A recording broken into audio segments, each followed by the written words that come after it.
Passei o fim de semana inteiro tentando ligar para o Adruni. Todas as chamadas caíam direto na caixa postal. As mensagens ficavam entregue, mas nunca lidas. Era como se ele tivesse simplesmente desaparecido e levado um pedaço de mim junto. Segunda-feira chegou pesada e cinzenta. O tipo de dia que combina com pressentimentos ruins. Adrien não estava no armário dele quando cheguei. Não estava na sala de aula. Na hora do almoço, Milo se sentou na minha frente com aquela cara de quem tinha mais notícias. Então, ele começou. Ouviu sobre a briga. Que briga? Perguntei mesmo, já sabendo a resposta. Os irmãos Carter. Milo disse baixinho, olhando ao redor, para ter certeza que ninguém ouvia. Aparentemente, rolou um barraco épico no sábado. Vizinhos ouviram gritos. Alguém quebrou algo caro. A polícia quase foi chamada. Senti meu estômago afundar. Por causa da foto, provavelmente, Milo confirmou. E tem mais. O Evan faltou hoje também. Os dois sumiram. Meu celular vibrou naquele momento. Finalmente, uma mensagem do Adrien. Preciso te ver. Hoje, depois da aula. Nosso lugar. Nosso lugar era o telhado da escola. Tecnicamente proibido, mas a porta do acesso tinha a fechadura. Quebrada fazia meses e ninguém ligava o suficiente para consertar. Tínhamos ido lá uma vez na semana passada, quando Adrien queria me mostrar o pôr do sol sobre a cidade. Terminei as aulas num estado de ansiedade que fez impossível prestar atenção em qualquer coisa. Quando o último sinal tocou, praticamente corri para os fundos do prédio, subindo a escada estreita até o telhado. Adrien já estava lá, encostado na borda, os olhos fixos no horizonte. Tinha um hematoma roxo se espalhando pela mandíbula. Meu Deus! Soltei me aproximando. O que aconteceu? Ele nem se virou. Que você acha que aconteceu? O Evan foi uma brigalia, ele disse, finalmente me encarando, e os olhos dele estavam diferentes, mais duros, mais cansados. Uma briga de verdade, não aquelas discussões idiotas que a gente sempre tem. Ele me acertou e eu acertei de volta, e dissemos coisas que não dá para desfalar. Senti meu peito apertar por causa da foto. Ele deu uma risada amarga. A foto foi só a gota d'água. Isso vem se construindo faz anos. Ele sempre foi o favorito, o perfeito. O que podia fazer tudo errado. E ainda assim, meus pais davam um jeito de culpar a mim. E agora ele está literalmente trabalhando contra mim. Ajudando nosso pai a tirar tudo da nossa mãe, só porque promete deixar ele ficar com a casa principal. Adrien, tentei, mas ele continuou. E sabe o que é pior? Ele passou a mão no cabelo frustrado. É que quando te vi, naquele dia, no jardim, confessando para ele, pela primeira vez eu quis algo que ele tinha antes que ele percebesse o valor. Não para machucar ele, mas porque você era você. Porque quando olhava para você, eu via alguém real. Alguém que não estava jogando os jogos idiotas que todo mundo ao nosso redor joga. As palavras me acertaram como um soco. Então, eu sou o quê?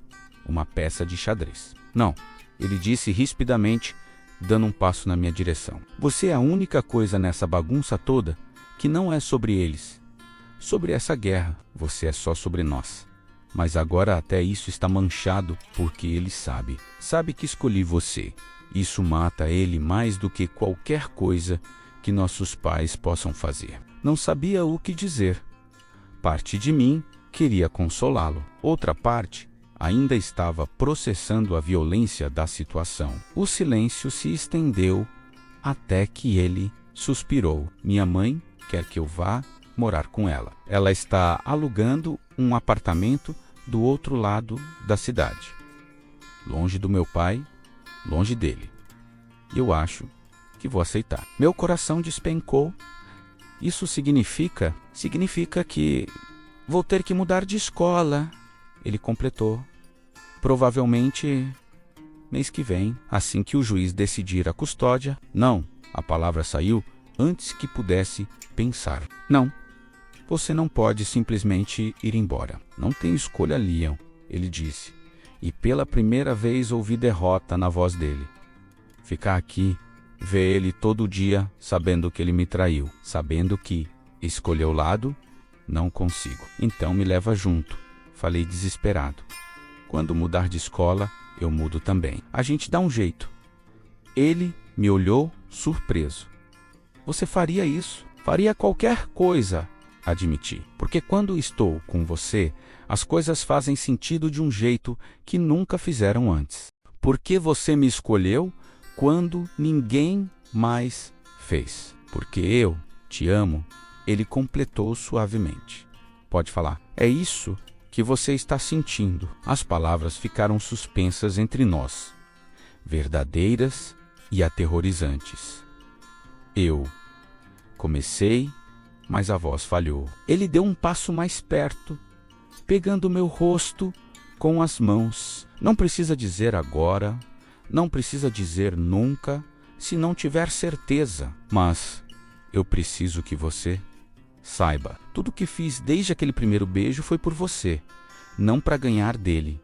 Não para provar nada. Só porque olhei para você e pensei, esse é o cara que vale a pena arriscar tudo. Me beijou então e tinha desespero naquilo. Como se fosse a última vez, como se estivesse tentando memorizar cada detalhe. Retribuí com a mesma intensidade, os dedos se enrolando no cabelo dele, puxando ele mais perto. Quando nos separamos, estávamos respirando pesado, as testas encostadas. Não quero te perder, sussurrei.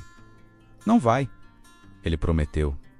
Não se depender de mim. Ficamos no telhado, até o sol começar a se por manchando o céu de laranja e rosa. Conversamos sobre tudo e nada. Sobre como seria se realmente mudássemos juntos. Sobre o apartamento que a mãe dele estava alugando. Sobre a possibilidade de um recomeço. Parecia um sonho, bom demais para ser verdade. E como sempre acontece com sonhos assim, a realidade veio bater na porta. Estávamos descendo a escada do telhado quando esbarramos em alguém no corredor. Evan. Ele parou quando nos viu. O olho esquerdo estava roxo e o lábio rachado. Olhou para mim primeiro, depois para o irmão. A tensão era tão densa que podia cortar com faca. Preciso falar com você, Evan disse olhando para mim. Sozinho. Adrine ficou tenso imediatamente. Não é com você, Evan disse a voz cansada. É com ele. Adrine olhou para mim, esperando que eu recusasse. Mas algo no rosto do Evan, a forma derrotada que seus ombros caíam, fez eu acenar. Tudo bem? Tem certeza?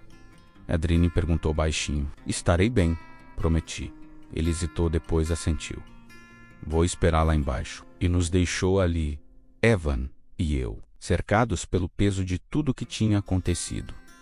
Evan me levou até a sala de música, o mesmo lugar onde tudo tinha começado a desmoronar semanas atrás. Ele fechou a porta atrás de nós e por um longo momento só ficou ali, olhando para o chão.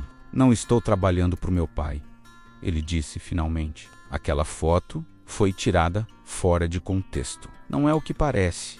Comecei, mas ele ergueu a mão. Deixa eu terminar.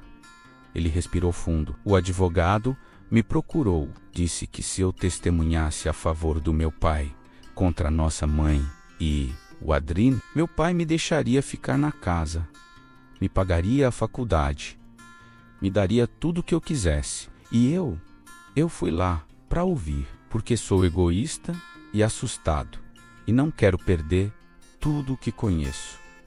Ele passou a mão no rosto. Mas quando ele começou a falar sobre as coisas que teriam que fazer, mentiras que teriam que contar sobre a minha mãe, sobre o Adrine, para fazer eles parecerem instáveis, perigosos. Não consegui.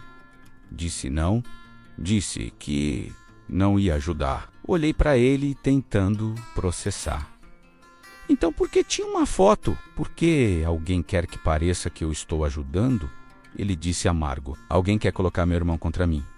E funcionou perfeitamente. Senti o chão se mover embaixo dos meus pés. Você contou isso para o Adrene? Tentei, ele disse, a voz quebrando. Mas ele estava tão furioso, tão magoado. Não quis ouvir. Só me acertou e eu acertei de volta. E então vocês se destruíram. Completei. Ele assentiu, miserável. Leão, eu sei que você escolheu ele e não te culpo. Ele sempre foi melhor que eu em ser corajoso, em ir atrás do que quer. Mas preciso que você saiba, eu nunca quis machucar ele e nunca quis machucar você, mesmo quando doeu ver vocês juntos. Mesmo quando ainda dói, fiquei feliz que pelo menos um de nós conseguiu algo bom nessa bagunça toda. Não sabia o que dizer. Desculpas pareciam muito pequenas, promessas muito vazias. Então, só fui honesto. Obrigado por me contar e vou contar para ele, fazer ele ouvir. Boa sorte com isso, Evan disse com um sorriso triste. Quando ele decide que alguém o traiu, é quase impossível mudar de ideia. Mas vou tentar, insisti, porque vocês são irmãos. E no fim do dia, isso tem que significar alguma coisa. Ele me olhou com algo parecido com gratidão. Cuida dele, está. Ele finge que não precisa de ninguém, mas ele precisa de você. Mais do que admite. Prometo? Falei. E era uma promessa que pretendia manter. Encontrei Adrien, onde prometeu que estaria encostado no portão da escola, as mãos nos bolsos, o olhar distante. Ele se endireitou quando me viu. E então precisamos conversar, falei. Sobre o Evan. Sua expressão fechou imediatamente. Não quero ouvir desculpas dele. Não são desculpas. Cortei. É a verdade. E você vai ouvir, porque se não ouvir, se deixar essa raiva destruir vocês, nunca vai se perdoar. E eu nunca vou te perdoar por não tentar. Isso o parou, lentamente. Muito lentamente, ele assentiu. Tá, fala. E então contei. Cada palavra que Evan tinha dito, cada detalhe sobre a foto, sobre o advogado, sobre a recusa. Adrien ouviu, em silêncio o rosto, uma máscara cuidadosa. Quando terminei, ele ficou quieto por tanto tempo que achei que fosse simplesmente ir embora. Mas então, por que ele